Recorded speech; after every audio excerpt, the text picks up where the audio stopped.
Alright, we're going to jump straight into programming our microcontroller using the Arduino IDE.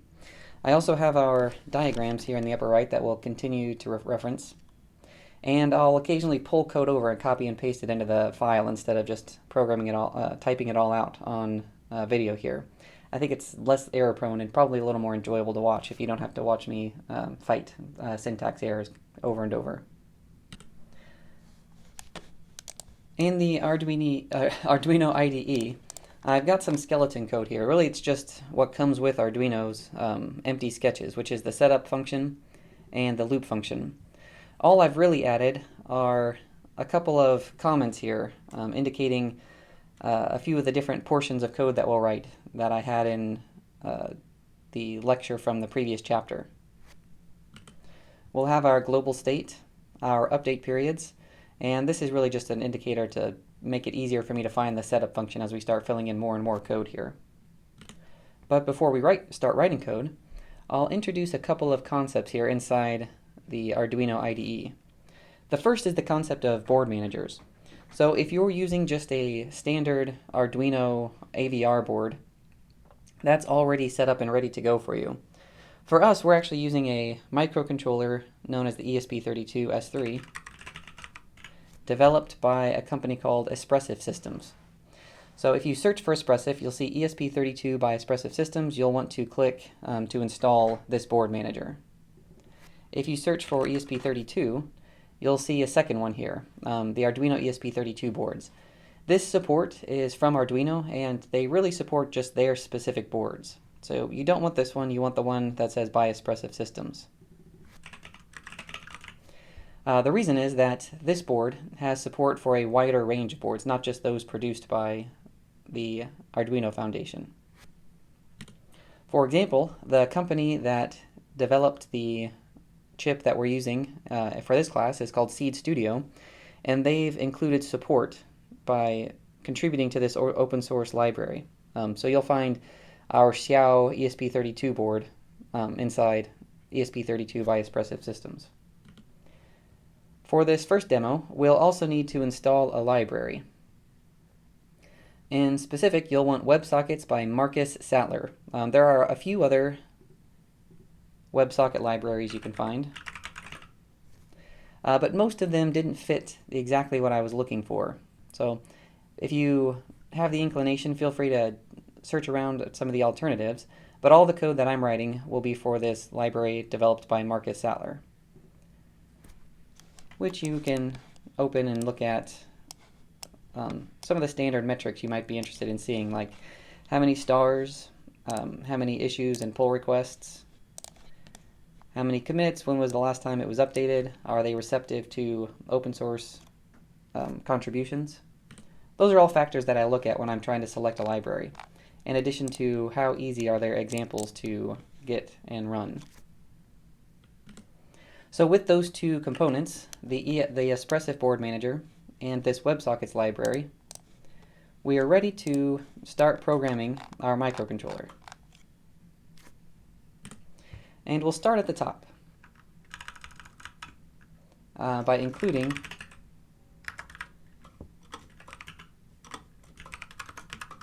the Wi-Fi header. The Wi-Fi header. So in C, if we want to use a library, so not something that's just built into the language, we have to include the library, which comes in something called a header file. And most of the time, you're not going to write things from scratch. Instead, you'll go to the upper left to File, look at Examples. And for example, I can open the simple Wi-Fi server. And in opening the examples, you'll see some of the things that we'll need to have. For example, including the library, knowing what network to connect to, and some starter code. That's something I've already sifted through, so I'm just going to give you the code that's needed to have the functionality that we have showing in this diagram over here. So the first thing we need to do is inside of our global state, give the name of the network to which we want to connect.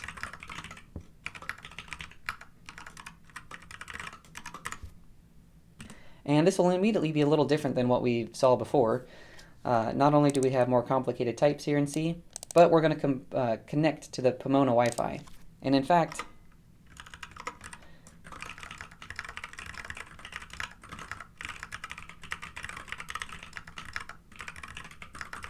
This Pomona network is now something that you can just connect to without a password, but only with your microcontrollers. You may remember back to exercise 1, I asked for all of your MAC addresses. This is partly why I thought it might be useful for ITS to have your MAC addresses. And they did end up using them to register them all automatically onto the Pomona Wi-Fi. So this should solve a lot of the headaches we have with trying to get our devices connected. You'll no longer have to type in passwords, and you'll no longer have to switch around to different Wi-Fi networks.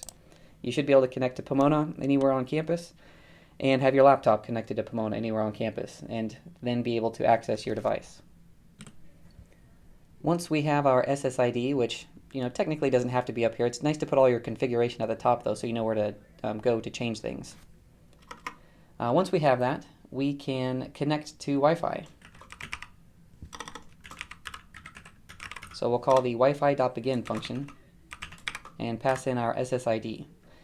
And that's it. At this stage, your microcontroller will already start trying to connect to the network. And we only know if it's connected to the network by checking, by calling this function Wi-Fi status.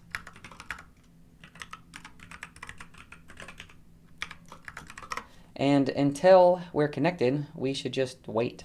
So we really could just leave the loop like this, but it's a little bit annoying to continually call Wi-Fi.status. So instead, we'll put a minor delay here. And this will be one of the only places you'll see me put a delay in code, is inside the setup function, where I know it's only going to cause a problem in one spot, not throughout the lifetime of our microcontroller's operation. Once our code starts running beyond this, we'll know that we're connected to the network.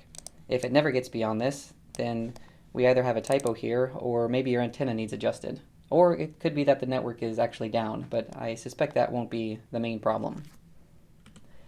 So this will work, but I'm going to copy over a little bit more code to make this a little more user-friendly. So instead of just connecting to the Wi-Fi, this is the same code we had before, I'm going to also initialize a serial interface. So serial is how we're going to communicate with your laptop using the USB cable. We put in a baud right here, and that'll come up again later when we're actually switching over to the serial monitor, this little button here in the upper right. And we can use serial to do printf style debugging. So we're going to say we're trying to connect to the SSID, print some dots so that we know something's actually happening, and then print done when we're actually done. This should be enough as is to test. So the first thing to do would be to come up to the top here and do select board and port, then search for our particular board, which is the Xiao ESP32S3. And you can see I don't have any ports over here. So I need to first connect my board to my laptop. Once I've made that connection, it'll actually pop up in this window here, but I'll just show the full process again here. And now that we have our program in what should be a working state, even though we're not actually doing anything, we should be able to click upload. And this will take a little bit, so I'll pause the recording here. There are multiple stages, so after compiling is done, it'll start uploading to the board in pretty much the same way that we saw with JAG and TOIT. In fact, it's both of those are using the ESP IDF framework behind the scenes. Once it's done, it'll reset our board, and if I click over on the serial monitor, we can see that our code ran. So it was connecting, and it took several dots before it actually connected to the network. In the next video, we'll start creating our WebSocket interface.